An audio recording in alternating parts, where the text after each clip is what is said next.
Assalamualaikum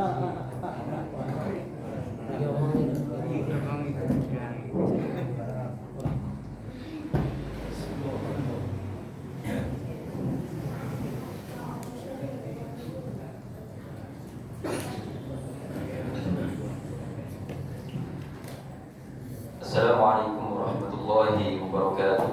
Waalaikumsalam warahmatullahi wabarakatuh. Alhamdulillahirabbil alamin. Nahmaduhu wa nasta'inuhu wa nastaghfiruh wa na'udzu billahi min shururi anfusina wa min sayyiati a'malina. Man yahdihillahu fala mudilla lahu wa man yudlil fala hadiya lahu.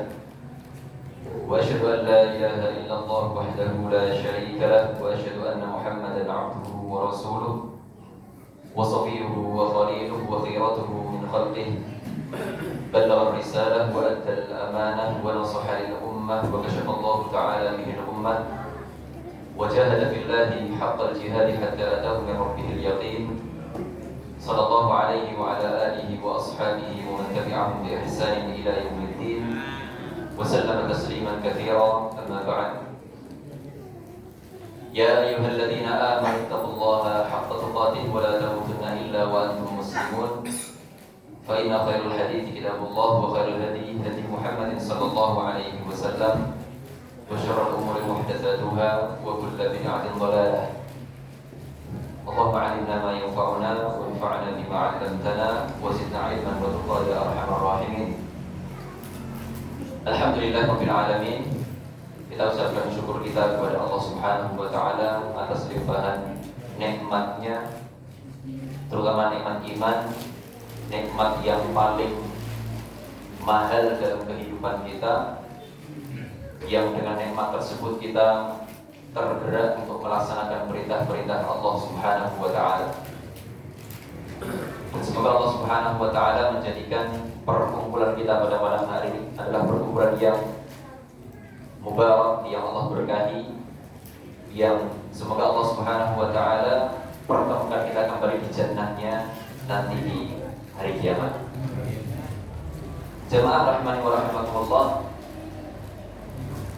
pada kesempatan malam hari ini kita akan membahas sedikit dari apa yang ditulis oleh Imam Ibnu Qayyim Al-Jauziyah rahimahullah ta'ala dalam kitabnya, dalam bukunya yang bernama Al-Fawaid. Ibnu Qayyim rahimahullah ta'ala menyebutkan 10 perkara yang sia-sia. Beliau ketika menyebutkan 10 perkara ini, ketika menjelaskan 10 perkara ini, didorong oleh realita yang ada pada manusia pada umumnya, yang mana mereka tidak tepat dalam menyikapi 10 perkara ini. 10 hal ini, 10 perkara ini adalah perkara-perkara yang pasti lewat dalam kehidupan kita. Entah itu sesuatu yang kita cari atau sesuatu yang sudah Allah tanamkan langsung dalam hati kita. Kalau itu sesuatu yang kita cari lalu sia-sia, maka kita merugi. Maka nanti ada beberapa hal yang sifatnya sesuatu yang kita cari, yang mana sesuatu yang kita cari ini harusnya kita beruntung dengannya. Oleh karena itu beliau mengingatkan dalam pasal tersendiri dalam kitab ini, yang mana kalau kita melihat beliau menulisnya secara ringkas, secara singkat, akan tetapi sangat mengena bagi kita semuanya.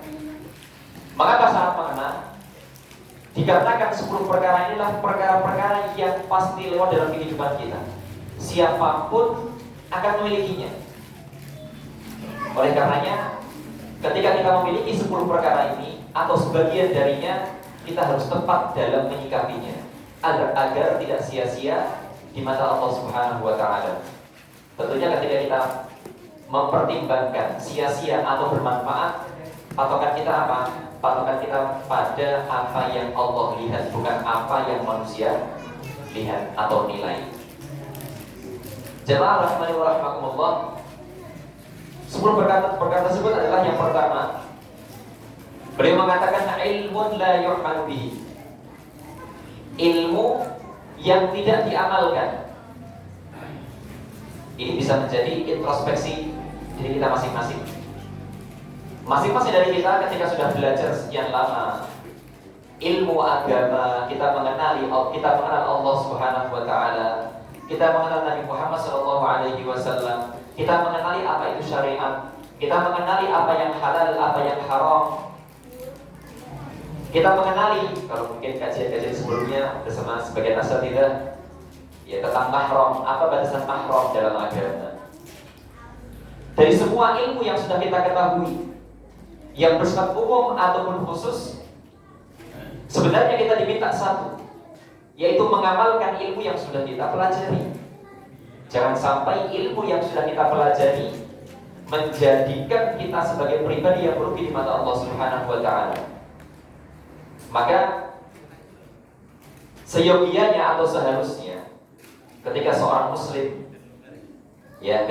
muslim menambah ilmu agamanya, maka secara otomatis seharusnya meningkat pula amalnya, meningkat pula amal solehnya.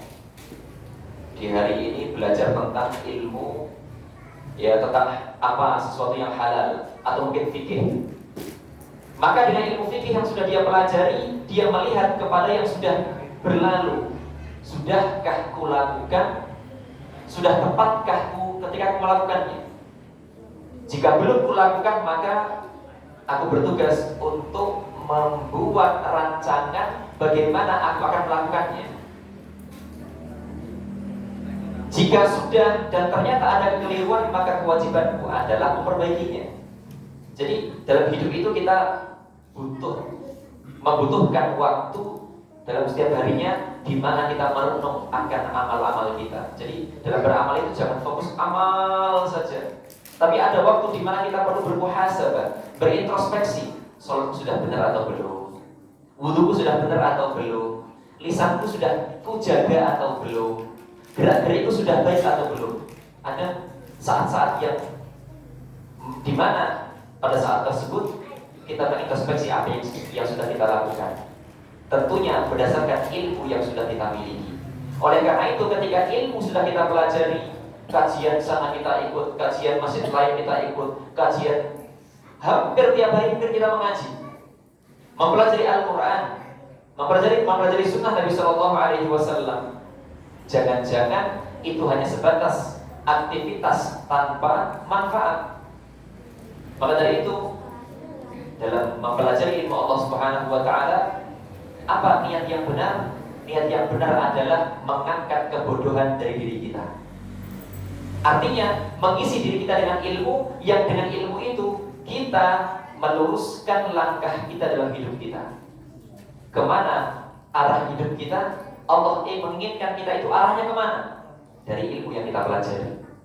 Maka kalau ilmu sudah kita pelajari tapi tidak pernah kita amalkan, kita tidak pernah merancang bagaimana untuk mengamalkannya, tidak pernah merencanakannya, bagaimana kita mengamalkannya, kapan mengamalkannya, maka sia-sia.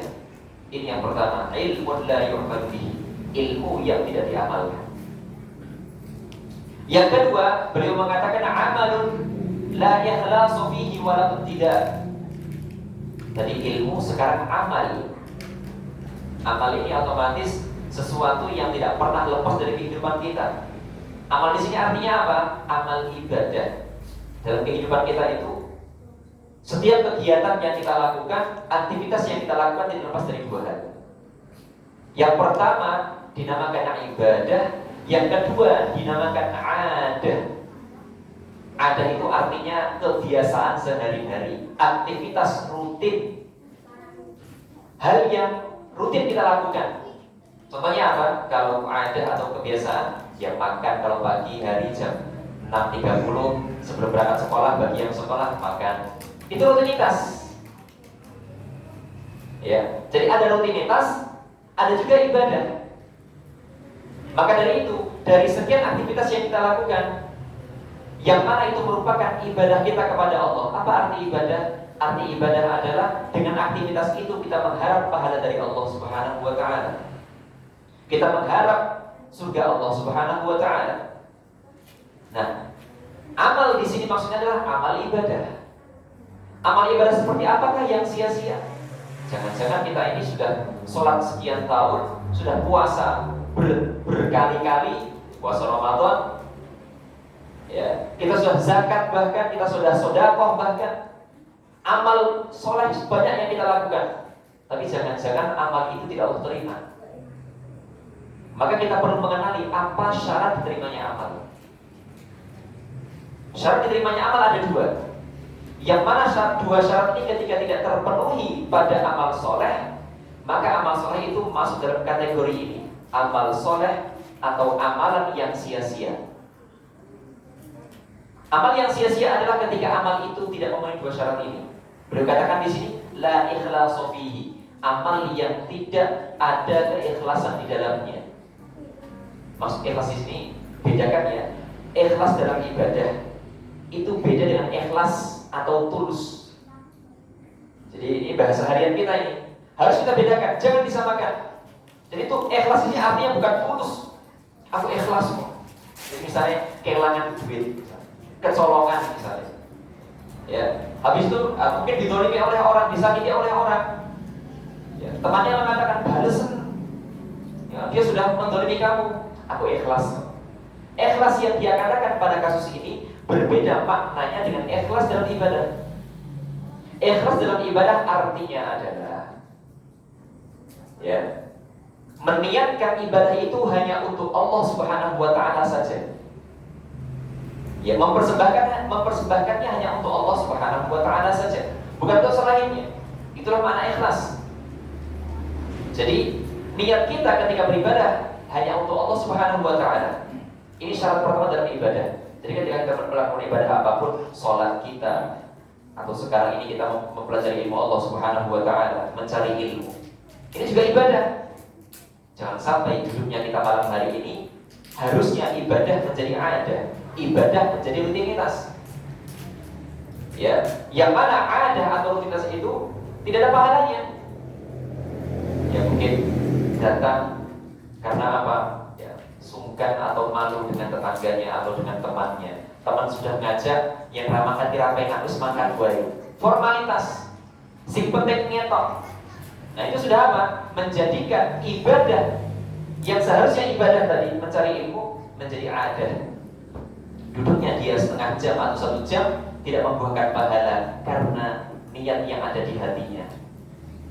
Itu yang pertama, ikhlas. Amal harus kita niatkan karena Allah Subhanahu wa Ta'ala. Yang kedua, walau tidak, yaitu amal yang tidak dikerjakan. Ya maaf, amal yang dikerjakan tidak sesuai dengan apa yang dicontohkan oleh Rasulullah SAW. Tidak ada unsur itu tidak atau mutaba'ah. Tidak meniru Rasulullah SAW. Agama Islam agama yang sebenarnya mudah. Semua tutorial ibadah sudah ada, petunjuk ibadah sudah ada. Ibadah apa saja yang kita lakukan semua sudah disebutkan. Nabi ketika mengatakan al-iman bid'un wa sittuna syu'bah, iman itu memiliki 60 sekian cabang. Ya, apa cabang-cabang iman di sini? Isinya adalah amal soleh semuanya. Semua amal soleh, semuanya amal atau perbuatan. Dan amal soleh di sini ada 3 kategori. Ada amal soleh yang itu amalnya hati, yang kedua amal soleh yang merupakan amalnya lisan, yang ketiga amal soleh yang merupakan amalnya anggota tubuh. Masing-masing itu memiliki amal ibadah. Kita harus kenal ini. Apa saja amal ibadah dengan tubuh kita, apa saja amal ibadah dengan lisan kita, apa saja amal ibadah dengan hati kita. Masing-masing ada batasannya. Dari sekian amal soleh yang sudah disebutkan dalam agama, Allah jelaskan secara rinci dalam Al-Quran, Nabi disebutkan secara rinci dalam hadisnya, baik Nabi jelaskan dengan lisannya ataupun dengan perbuatannya langsung. Itu semua sudah jelas. Bagaimana tata caranya? Maka jenis ibadah sudah jelas dan cara mengerjakannya juga sudah jelas. Maka PR kita hanya satu, mengkaji piye carane. Nek wis ngerti carane, tinggal mengamalkan. Tugas kita bukan memodifikasi, bukan merevisi. Ya. Sangat tidak sopan ketika kita mempelajari sunnah Rasulullah. Seharusnya seorang muslim itu mengerjakan demikian. Dia harus demikian. Tidak boleh demikian. Ketika Nabi melarang sesuatu, memerintahkan sesuatu, lalu dia mengatakan, oh, ini orang pas kalau zaman ini. Ini sangat tidak sopan. Ini melawan Rasulullah SAW. Rasulullah itu walaupun hidupnya sudah dahulu, zaman yang berbeda dengan kita, keadaan yang berbeda dengan kita, teknologi yang berbeda dengan kita, tetap aturan beliau, ajaran beliau, sunnah beliau cocok untuk kita terapkan di zaman ini. Lalu ketika ada orang yang mengatakan sunnah Rasulullah itu, ajaran Muhammad itu orang cocok di zaman saiki, beda teknologi, maka hukuman berubah. Ketika ada yang mengatakan demikian, ya, itu sebenarnya dia tidak paham betul bagaimana ajaran Rasulullah SAW. Jangan-jangan ketika dia mengatakan saya umatnya Muhammad, saya pecintanya Rasulullah, umatnya Rasulullah, jangan-jangan itu hanya pengakuan belaka yang tidak memberikan manfaat bagi orang tersebut. Oleh karenanya, amal ibadah yang kita kerjakan, yang baru saja salat sebelumnya, wudu, sore tadi misalnya kita baca dzikir sore, dzikir petang, sebelumnya misalnya sholat asar, atau sebelumnya misalnya kita baca Al-Quran, itu semuanya sudah ada tuntunannya. Maka tugas kita adalah mengerjakan ibadah itu sesuai tuntunan Rasulullah SAW, dan kita mengerjakan ikhlas karena Allah Subhanahu Wa Taala. Dan hidup kita ini isinya apa? Berlomba-lomba untuk mewujudkan dua hal ini. Berlomba-lomba di antara kita untuk apa? Memaksimalkan ibadah kita. Jadi dalam mengerjakan ibadah itu bukan hanya sebatas kuantitas atau jumlah, tapi juga kualitas. Kita semua tahu lah, untuk urusan dunia saja, beli barang atau memproduksi, kita mikir apa? Kualitas. Maka ketika kita fokus pada kualitas, kita tidak akan tergiur dengan kuantitas yang harganya murah. Kuantitas atau jumlah, ya, kuantitas itu jumlah. Jumlahnya banyak tapi regane murah. Kita nggak tergiur karena apa? Karena kita fokus pada kualitas walaupun mahal. Karena kita mencari kualitasnya. Dalam urusan dunia aja kita seperti itu, maka urusan akhirat pun kita harus seperti itu. Lebih bahkan. Jadikan sholat kita berkualitas, khusyuknya dimaksimalkan. Jadikan ta'allum kita, belajar kita berkualitas. Jadikan puasa Ramadan kita nanti berkualitas. Kita harus pelajari apa fikihnya, apa tata caranya dalam berpuasa supaya sah puasa kita, supaya pahalanya melebihi pahala-pahala yang sudah kita dapatkan sebelumnya. Karena kita mencari apa? Kualitas. Jadi amal akan sia-sia ketika dikerjakan tanpa keikhlasan dan tanpa mengikuti sunnah Rasulullah SAW.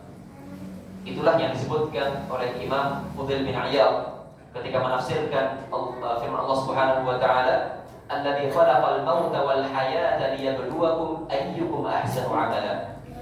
Allah yang menciptakan al-mauta wal hayat, kematian dan kehidupan. Apa tujuannya? Mengapa Allah menciptakan adanya kematian, adanya kehidupan? Tujuannya adalah liyabluwakum ayyukum ahsanu amala.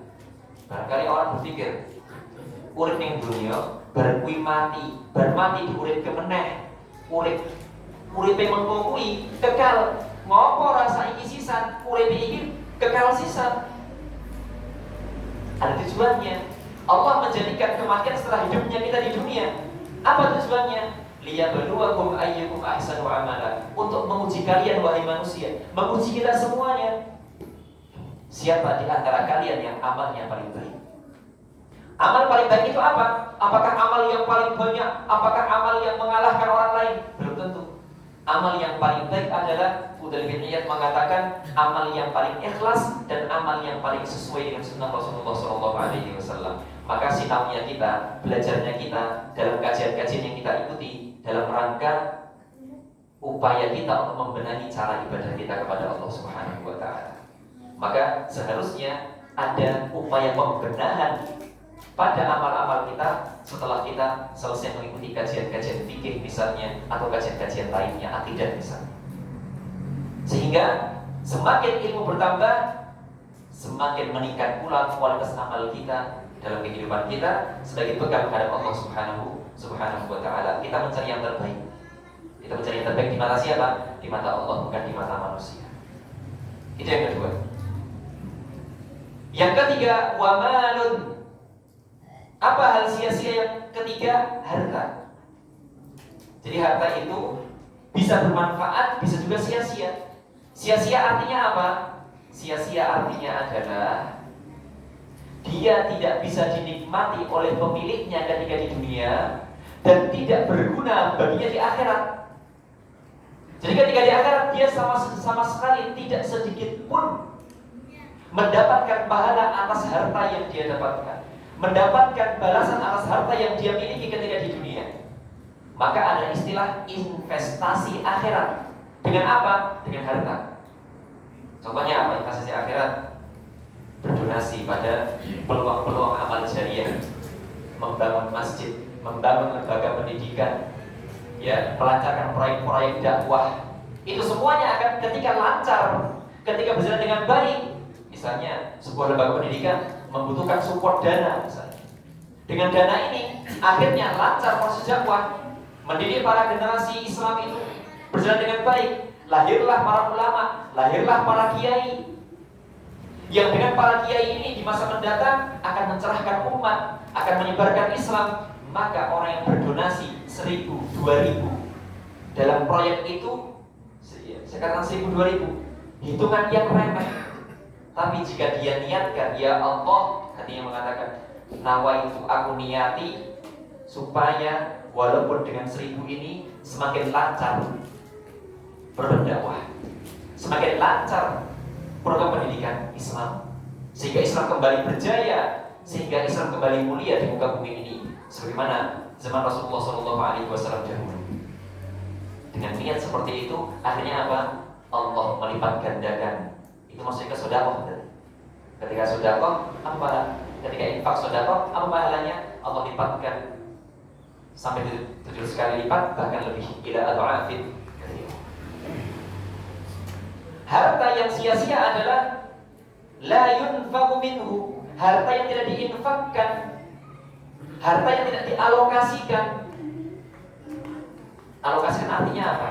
Kalau kita bicara tentang memenuhi kebutuhan, itu bukan alokasi namanya, itu bukan infak namanya, ya, bukan infak namanya. Kecuali kalau kita niati, bapak-bapak balik itu duit awal bulan kayak gini, habis gajian, atau petani ketika habis panen, diniati, ya Allah, iki nafkahku, go bojoku, go anakku, ku niati karenamu ya Allah, aku mengharap pahalamu ya Allah. Memang secara logika itu kewajibannya bapak-bapak, suami untuk menafkahi. Tetapi ketika diniati infak untuk keluarga, ada pahalanya.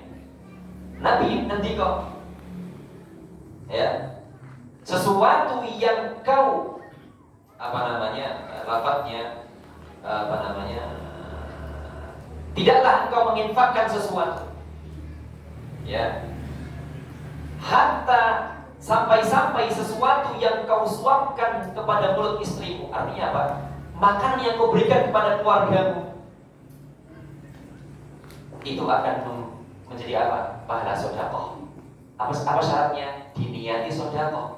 Orang kurus yang penting, ya Allah, ini kewajibanku, pokoknya kewajibanku gugur, tanggunganku wis beres. Bukan itu yang dia niatkan, tapi dia niatnya apa? Selain menggugurkan kewajiban dia niati untuk, ya Allah, aku niati nafkahku ini sebagai infak dan sedekahku karenamu ya Allah, ada pahalanya. Baik. Istilah mengalokasikan harta di sini bukan hanya di area yang sempit, tetapi juga area yang luas. Mengalokasikannya fisabilillah, pada perkara-perkara yang baik, pada hal-hal yang baik. Misalnya ada program-program kebaikan, program-program yang membawa kebaikan bagi umat, termasuk di situ. Maka jadikan harta yang kita miliki ini jangan sampai dia hanya sebagai bahan konsumsi pribadi. berikan atau sisihkan sebagian dari harta kita untuk peluang-peluang yang membuahkan pahala bagi kita. Maka mungkin ya kita bisa memprogram misalnya sekian persen, ya 1% misalnya, atau 2% atau 10% dari penghasilanku akan pokoknya tak alokasi, ya, tak berikan, tak infakkan kemana? Ke lembaga pendidikan atau mungkin ke masjid supaya lancar program-programnya, atau tak misalnya saya berikan kepada anak yatim atau yang lainnya. Itu nanti akan membuahkan apa? Akan membuahkan banyak hal-hal yang menakjubkan dalam kehidupan kita di dunia ini atau apa di akhirat nanti. Barangkali dengan menyisihkannya kita berikan kepada anak yatim, ya, akhirnya urusan dia menjadi mudah karena infaknya kita walaupun hanya 20.000, 25.000. Maka kita bisa masuk pada hadis Nabi SAW, man yassara 'ala mu'sir, barang siapa yang memudahkan orang yang kesulitan, yassarallahu 'alaihi fid dunya wal akhirah, maka Allah mudahkan baginya urusan dia di dunia maupun di akhirat. Ini yang ketiga, harta. Jangan sampai harta yang kita miliki ini sia-sia. Maka kita harus ya dengan jumlah yang mungkin masing-masing kita yang mengetahui berapa kemampuan kita. Ya, jadi infak atau sedekah itu jangan menunggu mampu, tetapi infak dan sedekah itu harus diupayakan. Karena infak dan sedekah itu, sekarang sedekah itu, ya, kalau orang mengatakan saya akan bersedekah ketika mampu, ketika ada turah, maka saya jamin orang bakalan turah. Manusia itu kalau memiliki sesuatu pasti habis, memiliki harta pasti habis. Maka dari itu kita konsep bagaimana kita sisihkan dari awal. Ini ya duit semene iki go amal soleh, iki go sedekah. Sisanya baru digunakan untuk kebutuhan harian kita yang bersifat wajib maupun bersifat non wajib. Artinya adalah kita mengkonsep atau mengelola harta kita supaya bagaimana membuahkan manfaat bagi kita di dunia maupun di akhirat nanti. Bayangkan orang yang ketika mati dan meremehkan infak, apa angan-angan dia? Seperti yang saya baca pada rakaat pertama. Ya. Wa anfiqu mimma razaqnakum, infakkanlah dari apa yang kami berikan kepada kalian wahai manusia. Min qabli ayyatiya ahadakumul maut, sebelum datangnya kematian kepada salah seorang dari di antara kalian. Yang mana ketika sudah mati dan tidak mau berinfak, apa yang dia katakan nanti ketika sudah mati? Dan itu hanya andai-andai yang tidak akan terwujud. Fayaqula rabbi laula akhartani ila ajalin qarib. Ya Rabb, wahai Rabbku, seandainya kau akhirkan sedikit kematianku. Apa yang direncanakan, apa yang diinginkan ketika diundur, ketika dia menginginkan agar diundur kematiannya, dia katakan fa'as-saddaq, aku akan sedekah. Itu harapan dia. Mengapa? Karena dia tahu betul bahwa sedekah itu membawa berkah yang luar biasa bagi dia ketika dia sudah meninggal dunia. Maka jangan sampai ya harta yang kita miliki ini berapapun itu menjadikan kita pribadi yang merugi. Ya, jadikan harta kita sebagai penyelamat kita di akhirat nanti. Ya, di akhirat. Ya. Itu yang ketiga. Yang keempat, wa qalbun farighun min mahabbatillah. Hati yang kosong dari kecintaan kepada Allah. Hati yang kosong dari Allah. Hati yang kosong dari ibadah. Artinya apa? Hati yang sibuk memikirkan dunia, 24 jam memikir dunia. Maka dari itu kita sebenarnya kita harusnya apa?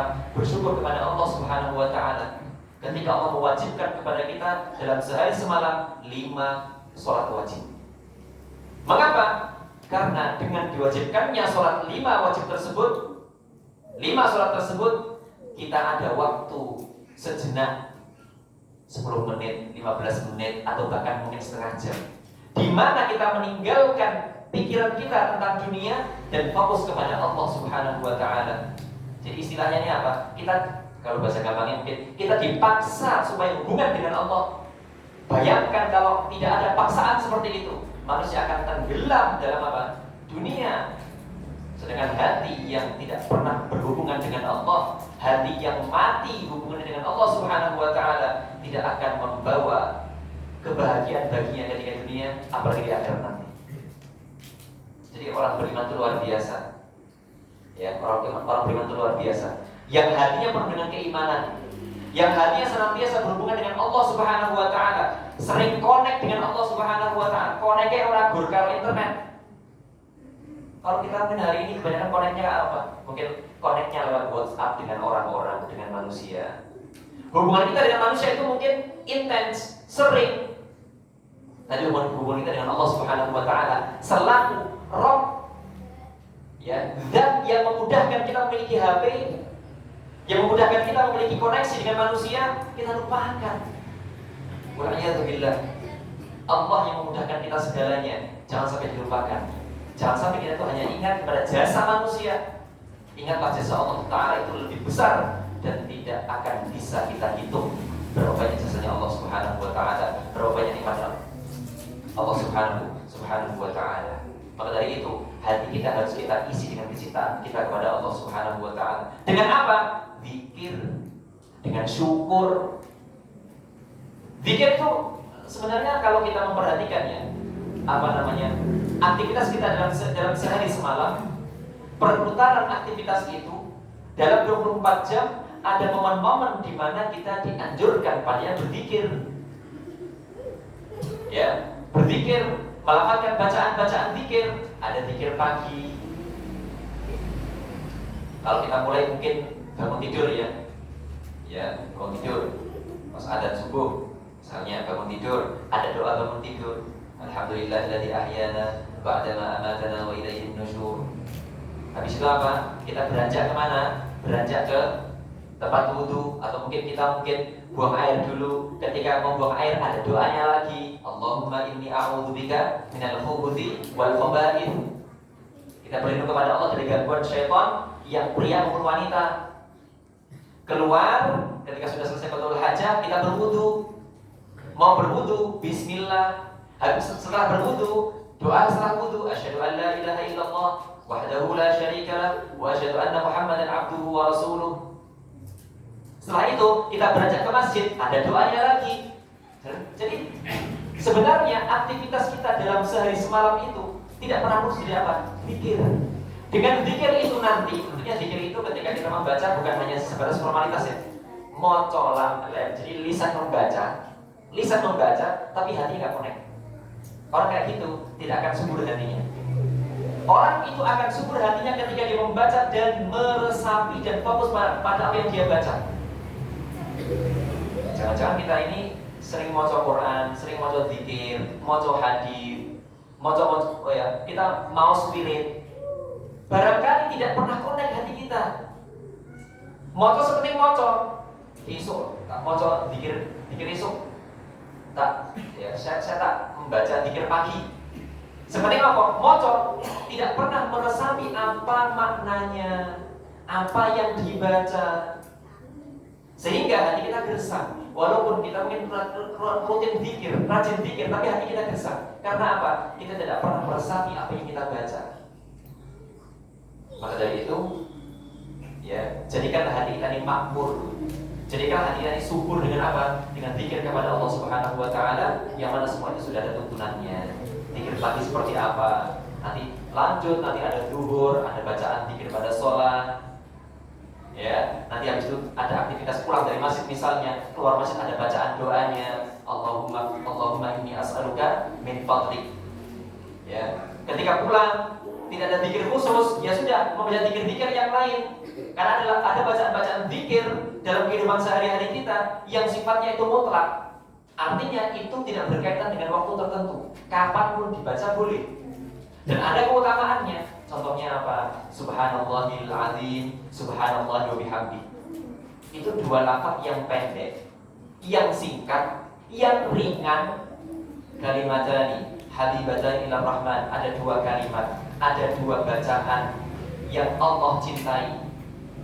Ya, khafifatani al lisan, yang ringan diucapkan, thaqilatani fil mizan, tapi berat di timbangan amal soleh di akhirat nanti.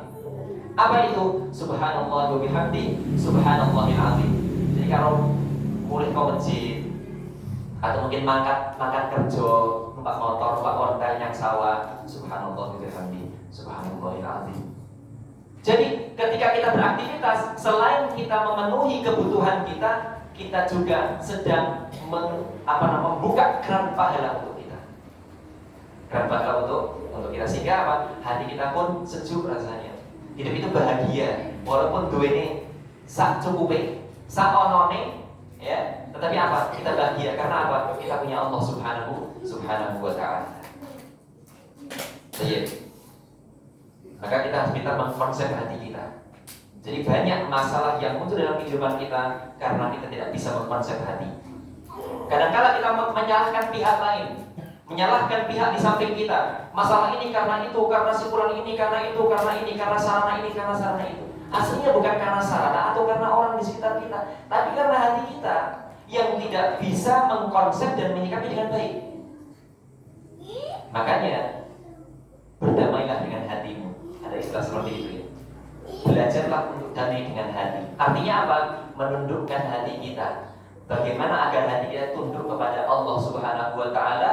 Tentunya kita harus terus-menerus melawan syahwat kita, hawa nafsu kita yang senantiasa mau berupaya ya untuk menjadikan hati kita lalai dari Allah Subhanahu wa taala. Itu yang keempat, hati. Yang kelima, wa badanun mu'attalun min ta'atihi wa khidmatihi. Jasad atau tubuh ya yang tidak pernah digunakan untuk ketaatan kepada Allah Subhanahu wa taala. Kalau tadi hati kita nggak pernah zikir, nggak pernah wirid, kalau ini tubuh kita tidak pernah kita gunakan untuk taat kepada Allah Subhanahu wa taala. Allah ciptakan tubuh yang sempurna. Allah berfirman, laqad khalaqnal insana fi ahsani taqwim. Bentuk manusia ini adalah bentuk yang paling sempurna, bentuk yang paling baik. Maka ketika siapapun berangan-angan, kira-kira kowe pengennya piye? Lambemu pengennya piye? Irungmu pengennya piye? Motormu pengennya piye? Saya yakin tidak ada yang bisa menjawab dengan apa? Dengan akurat dan tepat dan bijak. Karena apa? Ini posisi yang sudah paling pas. Allah berikan tangan kita itu kemampuannya kebanyakan ke depan, ke belakang sedikit. Kaki kita kemana arahnya? Ke depan. Di mana dada kita? Di sini. Itu semuanya apa? Porsi yang pas. Kalau kita mau memikirkan bagaimana hikmah rahasia di balik ciptaan yang begitu sempurna ini, maka kita akan sering mengagungkan Allah Subhanahu wa taala. Subhanallah, alhamdulillah. Maka Allah katakan dalam Al-Qur'an, wa fi anfusikum afala tubsirun. Pada diri kalian wahai manusia ada tanda-tanda hebatnya Allah, tanda-tanda agungnya Allah Subhanahu wa taala, tanda-tanda kekuasaan Allah Subhanahu wa taala. Afala tubsirun? Tidakkah kalian melihatnya? Artinya Allah perintah kepada kita untuk mentadabburi ciptaan Allah pada tubuh kita ini. Ini baru tubuh kita, belum sekitar kita. Di sana banyak kita dapati keajaiban-keajaiban yang luar biasa yang itu akan membuat mata terbelalak, membuat hati kita takjub karena saking hebatnya ciptaan Allah Subhanahu wa taala dan saking sempurnanya ciptaan Allah Subhanahu wa taala. Maka tubuh ini ketika Allah sudah menciptakannya dengan kondisi yang sangat sempurna, gunakanlah pada perkara-perkara yang menguntungkan kita. Ya, maka bagaimana caranya? Maka kita harus tahu. Kita cari tahu apa amalan yang menguntungkanku. Oh, ternyata Rasulullah pernah bersabda tentang gerak-gerik perbuatan yang membuahkan pahala. Contohnya apa? Remeh ini. Remeh sekali. Ini mungkin bisa kita temukan di pasar, atau mungkin di sawah, atau mungkin di rumah. Apa itu? Wa tu'inu ar-rajula fi dabbatihi fatahmiluhu 'alaiha mata'ahu aw tarfa'u lahu 'alaiha mata'ahu. Shadaqah. Engkau membantu seseorang untuk naik ke atas kendaraannya, ya, atau engkau membantu seseorang untuk apa? Mengangkatkan barangnya ke atas kendaraannya. Shadaqah, ada pahalanya. Remeh ya. Padahal apa? Ya, mungkin kita sering lakukan, cuman kadang-kadang kita tidak menghadirkan niat itu di hati kita. Masalahnya apa? Kita sering bantu orang, mungkin bantu ngangkat gigi, bantu mas, bantu mas, kita bantu, tapi nggak ada niatan itu. Akhirnya apa? Peluang pahalanya hilang. Tapi kalau kita dalam konsep itu, ternyata aku nolong wong, tak niati karena Allah, ini pahala nih. Yowes, mulai saiki, mulai sesok, nek aku bantu siapapun tak niati karena Allah Subhanahu Wa Taala. Ya, tanpa mengharap imbalan. Ya, tanpa mengharap imbalan. Itu satu dari sekian ratus contoh yang ada. Ya, maka kita gunakan tubuh kita ini, tangan kita, kaki kita, pikiran kita, tubuh kita secara umum untuk melakukan amal-amal, perbuatan-perbuatan yang memberikan manfaat untuk kita dalam jangka pendek maupun dalam jangka panjang. Jangan sampai tubuh kita ini tidak kita gunakan untuk sesuatu yang memberikan manfaat untuk diri kita di akhirat nanti. Yang berikutnya, wa waqtun mu'attalun an istidraki farid. Waktu, dengan waktu orang bisa beruntung, dengan waktu orang juga bisa merugi. Orang akan beruntung dengan waktu yang dia miliki ketika dia menggunakannya untuk perkara-perkara yang menguntungkan dirinya. Dan Nabi sudah mengingatkan, ya ni'matani maghbunun fihima katsirun minan nas, as-sihhatu wal faragh. Ada dua nikmat dari mana? Dari Allah Subhanahu Wa Taala. Ada dua nikmat yang kebanyakan manusia itu lalai darinya, tertipu di dalamnya. Apa itu? As-sihah, kesehatan, wal faragh, waktu luang. Artinya waktu luang dan sehat itu seharusnya menjadikan kita pribadi yang semakin beruntung. Jangan sampai kita menjadi pribadi yang merugi. Allah sudah berikan kesehatan, maka dari kesehatan ini manfaatkan, gunakan untuk perkara-perkara yang membuahkan pahala. Allah berikan waktu luang, gunakan waktu luang ini untuk perkara-perkara yang membuahkan pahala. Jadi visi kita apa? Pahala. Dalam setiap gerak-gerik kita, pahala. Beda cerita kalau setiap gerak-gerik kita nilai dengan uang. Itu udah beda pahala. Itu udah beda nanti nilainya. Dan beda juga rohnya nanti. Semangatnya pun berbeda. Malah itu orang beriman tuh luar biasanya apa?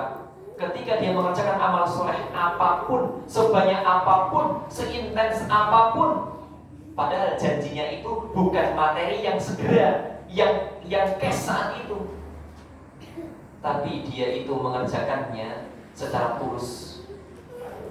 Apa kuncinya? Iman.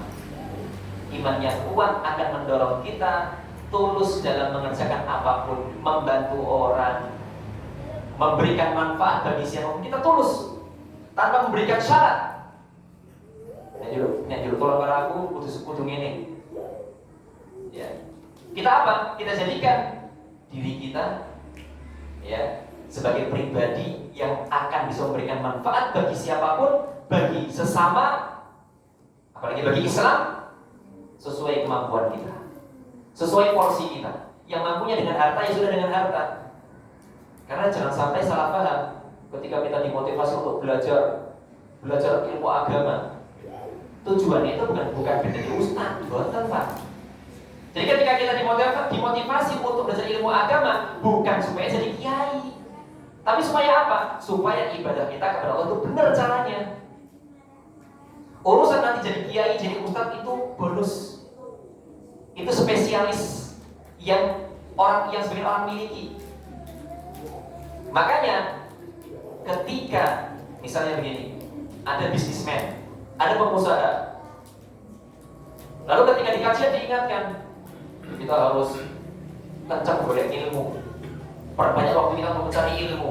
Bukan maksudnya untuk apa? Job, tidak. Karena apa? Kan dalam hasil usaha yang dia dapatkan ada peluang juga untuk dapat pahala dari Allah Subhanahu Wa Taala. Dengan apa? Dengan infak dan sedekah. Maka dari itu kalau kita ringkas secara global, Islam, perjuangan dalam Islam, dakwah dalam Islam itu akan lancar dengan 3 hal. Pertama, ilmu. Maka butuh ahli ilmu, butuh ustaz, butuh kiai. Yang kedua, ya harta. Maka butuh apa? Butuh orang-orang, butuh para pengusaha yang menyuplai dakwah. Dan masing-masing dapat pahala dari Allah Subhanahu wa taala. Yang menyebarkan ilmu karena Allah dapat pahala karena ilmunya, karena dakwahnya. Yang bersedekah karena Allah diniat untuk menolong Islam dapat pahala karena sedekahnya. Dan yang ketiga yaitu apa? Berjuang atau menolong agama dengan jiwa dan raga. Dan semuanya itu adalah peluang pahala. Maka jangan saling meremehkan. Nah, wong kae tanggoku iki eswae rokok. Mungkin dia iki ilmu agama rapatnya mudeng, tapi dia rajin sholat, masya Allah. Tapi hukum-hukum agama rapatnya mudeng. Ya, tapi ternyata dia punya program tiap bulannya memberikan menyuplai lembaga pendidikan, menyuplai masjid dengan hartanya untuk apa? Kegiatan. Maka dengan upaya dia ini, dia dipuji oleh Allah Subhanahu wa taala, dapat pahala dari Allah Subhanahu wa taala. Tidak mungkin semuanya jadi ustaz. Tidak mungkin juga semuanya menjadi mujahidin dan perang. Semua dibutuhkan. Ya, ilmu dibutuhkan, kekuatan juga dibutuhkan, harta juga dibutuhkan. Dan semuanya Allah janjikan dengan surga. Dengan surga. Baik, karena waktu sudah isya, insyaallah taala kita coba dahulu. Kita sudah membahas 5 baru bahas 5 ya, insyaallah sisanya mungkin kita bahas di lain waktu, insyaallah taala. Jadi saya ringkas, pertama ilmu, ya, jadi 5 perkara yang sia-sia berarti. Pertama ilmu yang tidak diamalkan, kedua amal soleh atau amal yang dikerjakan tanpa keikhlasan dan tanpa mengikuti sunnah Rasulullah. Yang ketiga harta yang tidak diinfakkan atau harta yang tidak dialokasikan pada perkara-perkara yang bermanfaat bagi agama, ya, bagi akhirat. Yang keempat adalah hati yang apa? Hati yang kosong dari Allah Subhanahu wa taala. Yang kelima adalah badan, jasad atau tubuh yang tidak dimanfaatkan untuk ya perkara-perkara ketaatan kepada Allah Subhanahu wa taala. Yang berikutnya yang keenam, waktu yang tidak diisi dengan perkara-perkara yang bermanfaat bagi akhirat. Wallahu a'lam bishawab. Insyaallah taala sedikit yang dapat dibantu pada hari ini, semoga bermanfaat bagi kita semuanya, semakin menjadikan pribadi kita sebagai pribadi yang taat kepada Allah Subhanahu wa taala. Aku qouli hadza, mohon maaf jika ada salah dan kurangnya. Wassallallahu ala nabiyyina Muhammadin wa ala alihi wa sahbihi ajma'in. Walhamdulillahirabbil alamin. Assalamualaikum warahmatullahi